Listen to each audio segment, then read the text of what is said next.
नमस्कार, उत्तर प्रदेश की खबरें लेकर मैं हूं आपके साथ संदीप निरंजन सरकार। बुलेटिन की शुरुआत करेंगे बड़ी खबर से। कन्नौज से आ रही है। पॉक्सो एक्ट का आरोपी फरार घोषित, कोर्ट में हाजिर न होने पर किया फरार घोषित। पुलिस ने आरोपी के घर चस्पा किया नोटिस। आरोपी का नाम है अशोक जाटव। कुर्क हो सकती है संपत्ति, मकान पर बुलडोजर चलाने की भी तैयारी। तो बड़ी खबर आप तक पहुंचा रहे हैं कन्नौज से, जहां पर पॉक्सो एक्ट का आरोपी फरार घोषित किया गया है। कोर्ट में हाजिर न होने पर यह आरोपी फरार घोषित किया गया।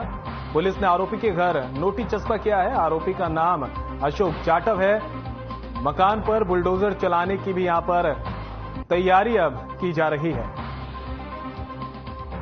बड़ी खबर, कोर्ट में हाजिर न होने पर पॉक्सो एक्ट में फरार आरोपी को फरार घोषित कर दिया गया है। आरोपी का नाम अशोक जाटव और आरोपी की संपत्ति कुर्क हो सकती है। पुलिस ने मकान पर नोटिस चस्पा किया है। तस्वीरें आपके सामने है। कोर्ट में हाजिर न होने पर फरार घोषित किया गया है आरोपी। पुलिस ने आरोपी के घर नोटिस चस्पा किया है।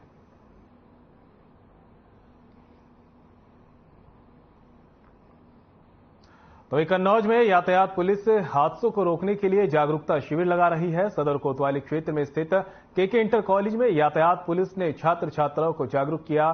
टीएसआई आफाक खान ने छात्रों को देश में बढ़ रहे सड़क हादसों के बारे में बताया। उन्होंने कहा कि देश में सड़क हादसे से हर 3 मिनट में एक मौत होती है, जिसकी सबसे बड़ी वजह वाहन चालक की लापरवाही होती है। उन्होंने कहा कि वाहनों का अनफिट होना भी हादसों की एक बड़ी वजह है। उन्होंने छात्र छात्राओं को हाईवे क्रॉस करने के साथ साथ सीट बेल्ट और हेलमेट की आवश्यकता के बारे में भी बताया।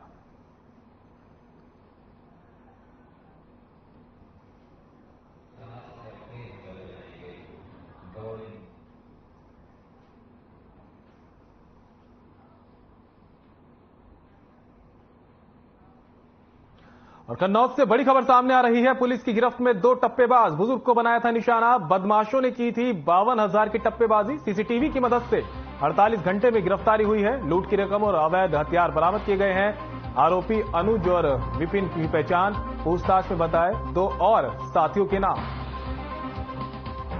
तो बड़ी खबर आप तक पहुंचा रहे हैं कन्नौज से, जहां पर पुलिस की गिरफ्त में 2 टप्पेबाज आए हैं। बुजुर्ग को इन्होंने अपना निशाना बनाया था। बदमाशों ने 52,000 की टप्पेबाजी बुजुर्ग से की थी। सीसीटीवी की मदद से पुलिस ने 48 घंटे में गिरफ्तारी की है। लूट की रकम यहां पर बरामद की गई है। पुलिस की गिरफ्त में 2 टप्पेबाज आए हैं। बुजुर्ग को इन्होंने निशाना बनाया था। 52,000 की टप्पेबाजी की थी। पुलिस ने कार्रवाई करते हुए 48 घंटे में सीसीटीवी की मदद से लोगों को पकड़ा है। बता दें कि पुलिस पूछताछ में और 2 आरोपियों के नाम इन आरोपियों ने बताए हैं।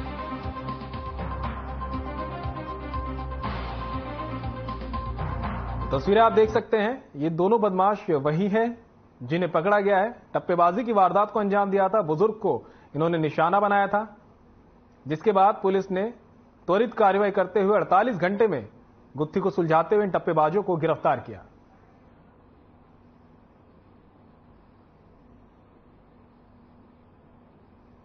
वापस जा रहा था तो लिफ्ट देने के बहाने इन्होंने उसे अपनी बाइक पे बैठाया था और ये लेट के माध्यम से इसके जेब काट कर उसके पैसे निकाले थे। बीच रात से इसको उतार दिया। जैसे ही उतरे तो उनको ज्ञात हुआ कि इनका पैसा जो है निकाल लिया गया है। इन्होंने शोर मचाया। वहाँ पे गश्त कर रहे हमारी जो पुलिस टीम थी, उसके एक कांस्टेबल अपनी चीज का मोबाइल पर वो इस अभियुक्त का पीछा किया। ये कुल 4 अभियुक्त थे, 2 बाइक हैं। उनका पीछा करने के दौरान एक बाइक डिसबैलेंस होकर गिर गई। इसमें अभियुक्त भागने में तो सफल रहे, बट जो बाइक बरामद हुई उसके आधार पर इन चारों अभियुक्तों की शिनाख्त हुई। इसमें इस क्रम में आज 2 अभियुक्तों को गिरफ्तार किया गया। तो ये बीजेपी ने जिलाध्यक्षों की सूची जारी कर दी गई है। कानपुर में बीजेपी ने तीनों ही जिलाध्यक्षों को बदल दिया है। कानपुर नगर में उत्तर की जिम्मेदारी दीपू पांडे को सौंपी गई है, जबकि दक्षिण की जिम्मेदारी शिवराज सिंह को दी गई है। वहीं कानपुर ग्रामीण का जिम्मा दिनेश कुशवाहा को दिया गया है।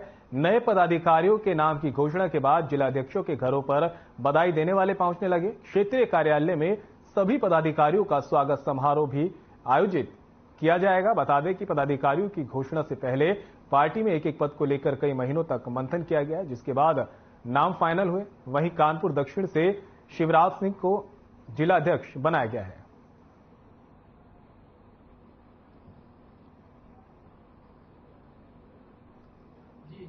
सर्वप्रथम मैं अपने केंद्रीय नेतृत्व को, प्रदेश नेतृत्व को और हमारे क्षेत्रीय नेतृत्व को, हमारे भारतीय जनता पार्टी कानपुर बुंदेलखंड क्षेत्र के यशस्वी क्षेत्रीय अध्यक्ष आदरणीय प्रकाश पाल जी को और अपने संघ विचार परिवार को धन्यवाद देते हुए उन्होंने मुझ जैसे कार्यकर्ता को एक इतनी महत्वपूर्ण जिम्मेदारी सौंपने कार्य किया है।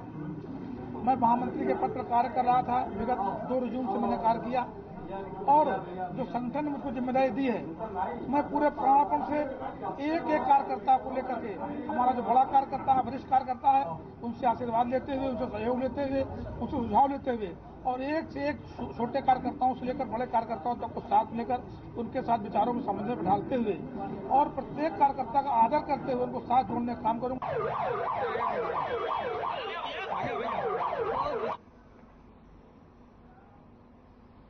और कन्नौज से बड़ी खबर सामने आ रही है। वीर सिंह भदौरिया बने बीजेपी जिला अध्यक्ष। बधाई देने वालों का लगा तांता। छात्र राजनीति के समय से बीजेपी से जुड़े हुए हैं। विषम परिस्थितियों में भी इन्होंने बीजेपी का साथ नहीं छोड़ा। जिला उपाध्यक्ष भी रह चुके हैं भदौरिया।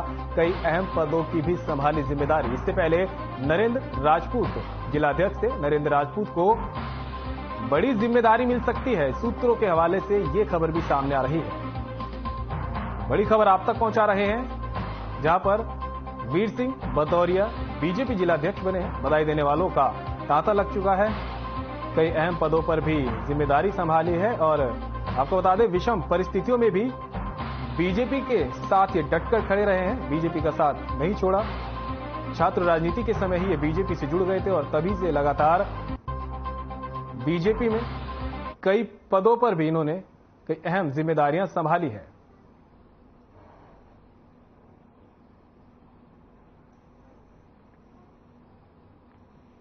कानपुर में भारत निर्वाचन आयोग के निर्देश पर एक बैठक का आयोजन किया गया। बैठक में प्रदेश के मुख्य निर्वाचन अधिकारी, अपर मुख्य निर्वाचन अधिकारी सहित 18 जिलों के जिलाधिकारी शामिल हुए। इस बैठक में निर्वाचन नामावली की स्थिति और समग्र विशेष पुनरीक्षण का आकलन किया गया। बता दें कि बैठक में कानपुर नगर, देहात, झांसी, ललितपुर, जालौन, हमीरपुर, महोबा, रायबरेली, उन्नाव, लखनऊ, बांदा, फतेहपुर, चित्रकूट, कौशाम्बी, हरदोई, शाहजहांपुर, खीरी और सीतापुर के जिलाधिकारी मौजूद रहे।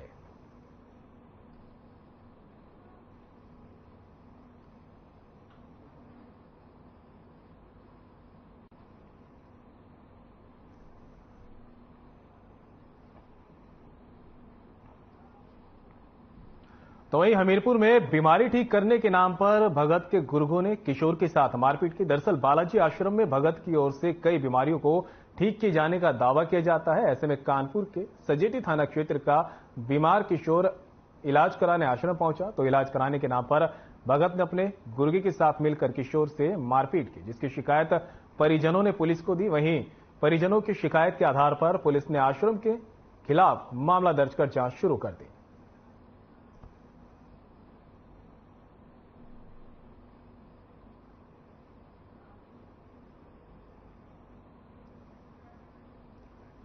और हमीरपुर से बड़ी खबर सामने आ रही है। ट्रक और बाइक की हुई टक्कर। NH34 पर हुआ हादसे में एक की मौत, 2 घायलों को अस्पताल में कराया भर्ती।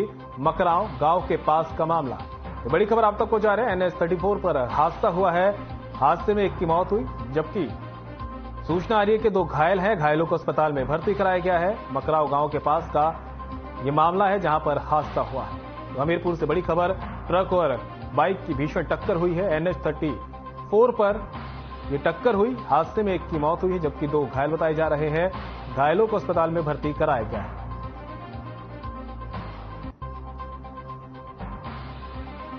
ट्रक और बाइक की टक्कर हुई है हमीरपुर में। NH34 पर रफ्तार का कहर देखने को मिला।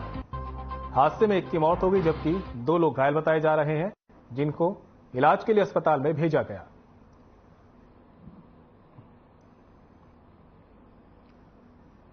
तस्वीरें देख सकते हैं आप और अंदाजा लगा सकते हैं हादसा कितना भीषण रहा होगा। एक शख्स की मौके पर ही मौत हो गई, जबकि 2 घायल हुए हैं, जिन्हें अस्पताल में इलाज के लिए भर्ती कराया गया है। मकराव गांव के पास का यह पूरा मामला है। हमीरपुर में रफ्तार का कहर देखने को मिला। ट्रक और बाइक की टक्कर हुई। NH34 पर ही टक्कर हुई है, जिसमें एक शख्स की मौत हो गई, जबकि 2 लोग गंभीर रूप से घायल हुए हैं।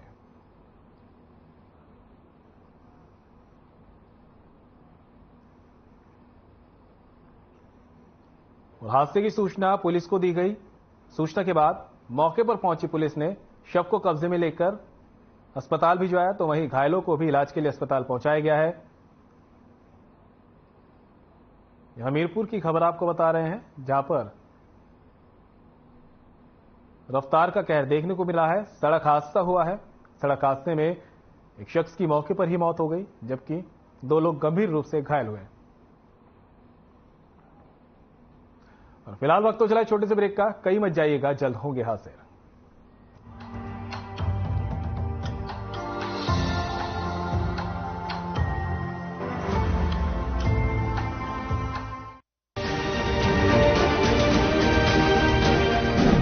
यूपी भारत के ग्रोथ को ड्राइव करने वाला एक अहम नेतृत्व दे रहा है। आज देश में सर्वाधिक इंटरनेशनल एयरपोर्ट के साथ ही लखनऊ, कानपुर, नोएडा, ग्रेटर नोएडा, गाजियाबाद एवं आगरा में मेट्रो रेल संचालित है। दिल्ली से मेरठ के बीच रीजनल रैपिड ट्रांसपोर्ट सिस्टम का कार्य प्रगति पर है। नेक्स्ट जनरेशन इंफ्रा और एक्सप्रेस कनेक्टिविटी ने प्रदेश की छवि एक्सप्रेस स्टेट के रूप में स्थापित की है। Ease of doing business ranking में अचीवर स्टेट उत्तर प्रदेश के औद्योगिक परिवेश को नया स्वरूप मिला है। विगत 6 वर्षों में प्रदेश की अर्थव्यवस्था और प्रति व्यक्ति आय दोगुनी से अधिक बढ़ने से नए भारत का नया उत्तर प्रदेश $1 ट्रिलियन इकोनॉमी बनने की ओर तेजी से अग्रसर है। सक्षम प्रदेश उत्तर प्रदेश।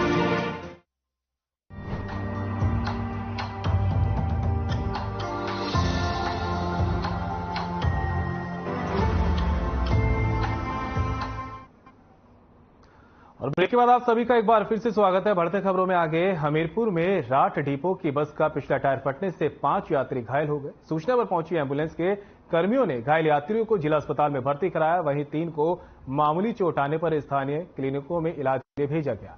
दरअसल हमीरपुर और राट डिपो की ज्यादातर बसें क्षमता से अधिक चल चुकी हैं। इन पुरानी बसों के टायर से लेकर इंजन तक खस्ता हाल है, लेकिन बावजूद इसके परिवहन विभाग इन बसों में सवारी भरकर दौड़ा रहा है।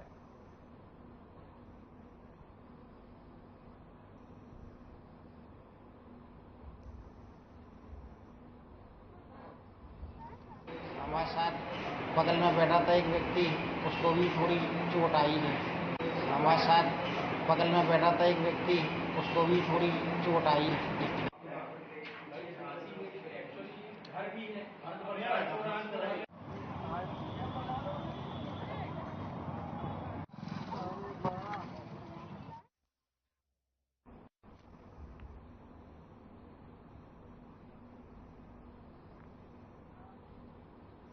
तो वहीं पीलीभीत में एक अंतरराष्ट्रीय तस्कर को पुलिस ने मुठभेड़ के दौरान गिरफ्तार किया। पुलिस ने तस्कर के पास से 3 किलो अफीम और अवैध असले चोरी की मोटरसाइकिल बरामद की है। दरअसल मधोटांडा पुलिस को लगातार सूचना मिल रही थी कि उनके क्षेत्र में अंतरराष्ट्रीय स्तर का एक अफीम तस्कर लगातार अपनी सक्रियता बनाए हुए है, जिसको लेकर वहां के थाना अध्यक्ष अचल कुमार ने एसपी अतुल शर्मा को पूरी जानकारी दी, जिसके बाद उन्होंने मधोटांडा पुलिस की मदद के लिए एसओजी टीम को भी लगा दिया। पुलिस ने वाइफर स्टेशन के पास चेकिंग के दौरान मशहूर अंतर्राष्ट्रीय तस्कर बाबू को रोका, तो इसने पुलिस पर फायरिंग कर दी, जिसके बाद पुलिस और एसओजी की टीम ने सूझबूझ दिखाते हुए उसे गिरफ्तार कर लिया।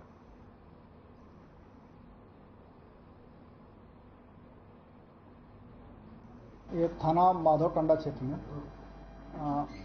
बाइफरकेशन जाने वाले रास्ते पर एसओजी और माधवटांडा पुलिस द्वारा एक व्यक्ति को मुठभेड़ में गिरफ्तार किया गया है, जिसका नाम है बाबू गैया, कोतवाली का रहने वाला है। इसके पास से 3 किलो अफीम, एक तमंचा, एक कारतूस और एक मोटरसाइकिल बिना नंबर की बरामद हुई है।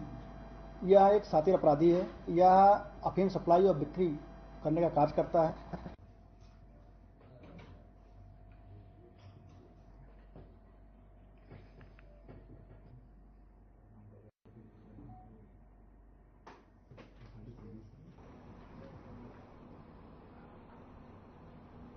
और फिलहाल रुके छोटे से ब्रेक के लिए, कहीं नहीं जाइएगा, जल्द होंगे हाजिर।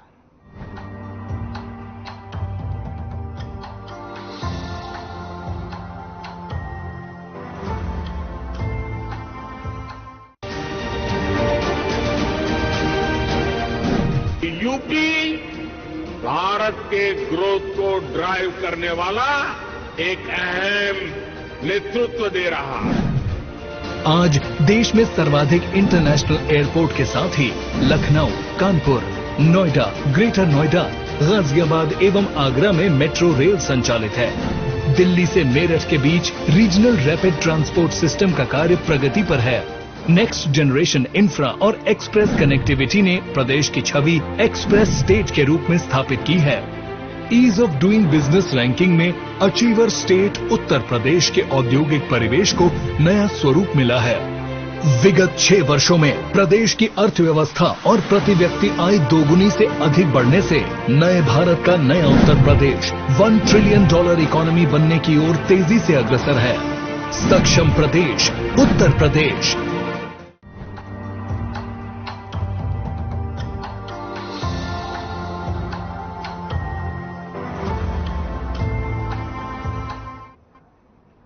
और ब्रेक के बाद आप सभी का एक बार फिर से स्वागत है। बढ़ते खबरों में आगे खबर हमीरपुर से है, जहां पर परिवहन विभाग के अधिकारियों पर बड़ी लापरवाही के आरोप लगे हैं। जहां सरकारी रोडवेज बस स्टैंड के सामने निजी ट्रेवल्स एजेंसियों की बस धड़ल्ले से चल रही है। दरअसल रोडवेज विभाग के मना करने के बावजूद प्राइवेट कंपनियां नहीं मान रही हैं।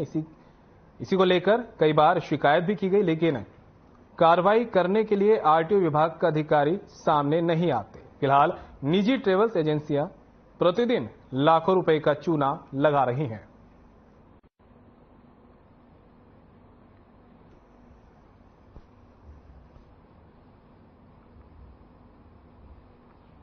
तो वहीं Davis cup world group 2 Bharat versus Morocco draw ceremony में सीएम योगी आदित्यनाथ ने शिरकत की और संबोधित किया।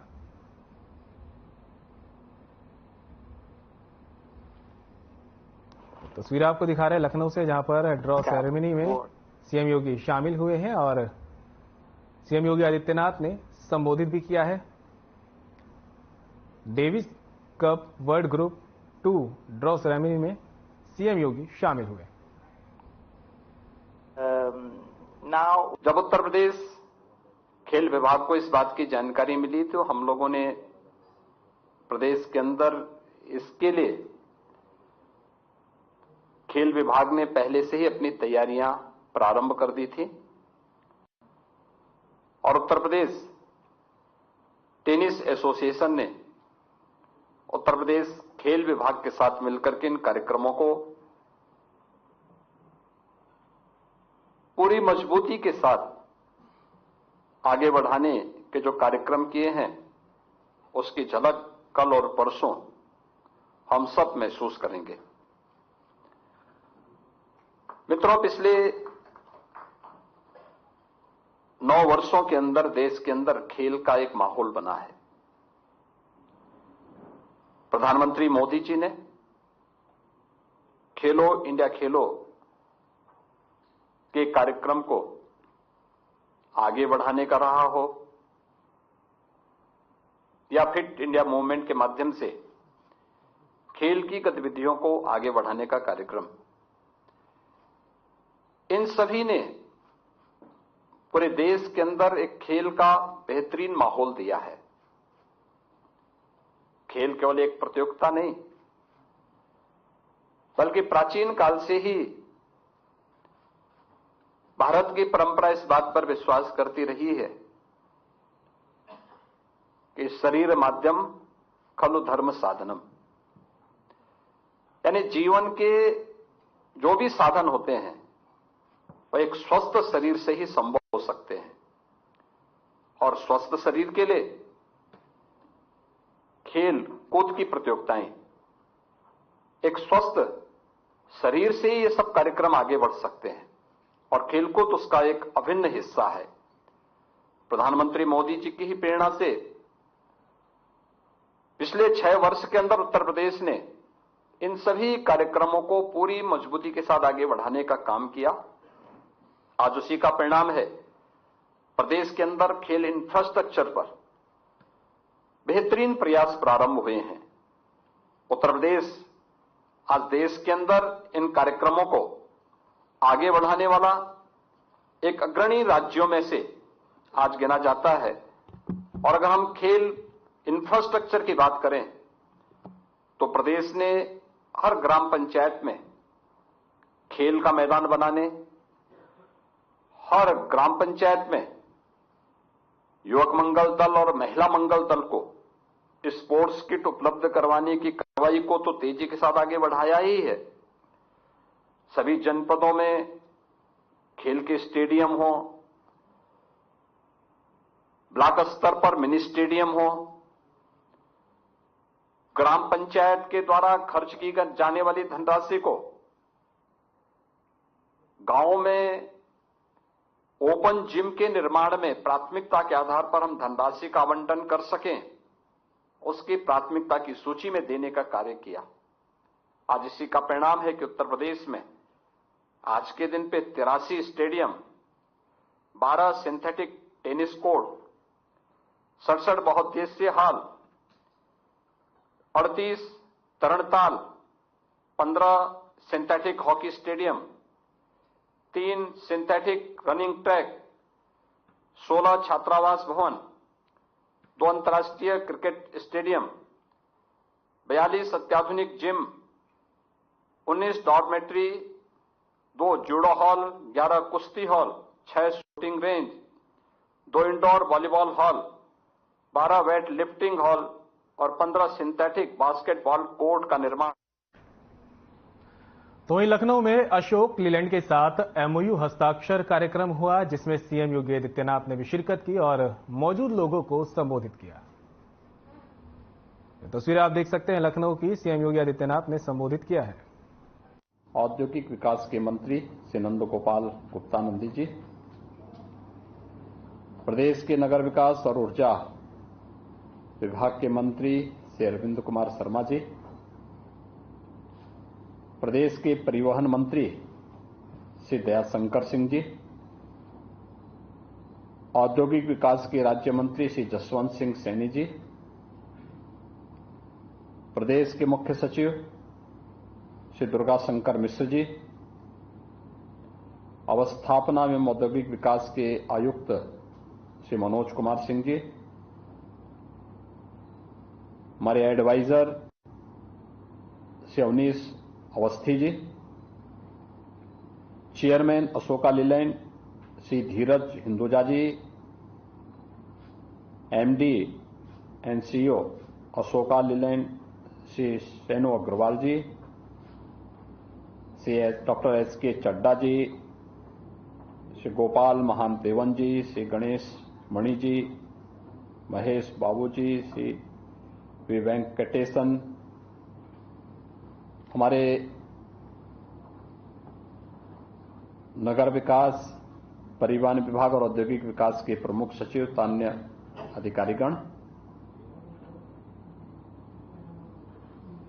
अभी उत्तर प्रदेश सरकार और अशोका लीलैंड के बीच में एक महत्वपूर्ण एमओयू साइन हुआ है। मैं इस अवसर पर उत्तर प्रदेश में भविष्य के एक नए क्षेत्र के लिए इस एमओयू साइन करने के लिए हिंदुजा ग्रुप को हृदय से अभिनंदन करते हुए धन्यवाद देता हूं। आप सब जानते हैं कि उत्तर प्रदेश भारत की आबादी का सबसे बड़ा राज्य है। 25 करोड़ की आबादी अपने स्वयं के राज्य की और नेबर स्टेट की जो जनता उत्तर प्रदेश में अपने व्यापार और रोजगार के लिए निर्भर करती है, कुल 30 करोड़ की आबादी को आबादी का एक बड़ा श्रम और उपभोक्ता बाजार उत्तर प्रदेश के पास है। यानी जितना आपका बिजनेस यूरोप या अन्य देशों में है, उतना के लिए यूपी अपने अंदर समाहित करने की क्षमता रखता है। और इस दृष्टि से मैं देख के ताजुब करता था कि हिंदुजा ग्रुप यूपी से आखिर क्यों दूरी बनाए हुए है।